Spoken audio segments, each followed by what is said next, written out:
வரவங்களுக்கு நான் பதில் சொல்லிட்டு இருக்கேன்ல, அதை வச்சு அலர்ட் ஆயிடுவாங்க. அதனால் நீங்கள் தயவு செஞ்சு அந்த ஆளோட லைவுக்கு டைரெக்டாக போகாதீங்க, ஸ்ட்ரீமில் போய் பாருங்கள், அங்கே போய் பேட் கமெண்ட் போடுங்க. நீங்கள் லைவில் போய் பேட் கமெண்ட் போகிறது அவனுக்கு தான் யூஸு, அவனுக்குலாம் சூடு சொரணை எதுவும் கிடையாது. புரியுதுங்களா? ஏன்டா தம்பி பேட் கமெண்ட் போடுறேன்னு தான் கேட்பான். நான் எவனையாவது ஏன்டா தம்பி போடுறேன்னு கேட்டிருக்கேன்னா, எனக்கு எவனா போடானா அவன் ரசிக்கிறேன் பாரு. அவரோடைய அதுக்கப்புறம் ஒரு மாதிரி ஆனதுக்கப்புறம் தான் அவனும் வரணும்னு நினைப்பான். எவனோ ஒருத்தான் நான் வரல, நீ என்னை திட்டிட்ட ஏதோ சொன்னான், நீ ஏன்டா போகிற, வாடா மன்னிச்சுக்கிடான்னு கூப்பிட்ற ஆள் அவன்.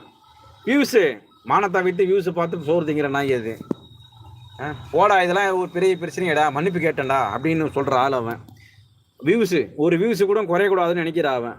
நான் வியூஸு வாங்க ஏன் வரணும்னு நான் சொல்கிறேன்னா, இன்னும் 4 பேருக்கு போவோம். அல்கரிதம் யூடியூபோட அல்கரிதம் கொண்டு போய் இன்னும் 4 பேரோட கையில் இருக்கிற ஃபோனுக்கு போய் கொண்டு போய் சேர்க்கும். அவனை பற்றி தெரிஞ்சுக்குவாங்க, அலர்ட் ஆயிடுவாங்க. இவன் எத்தனை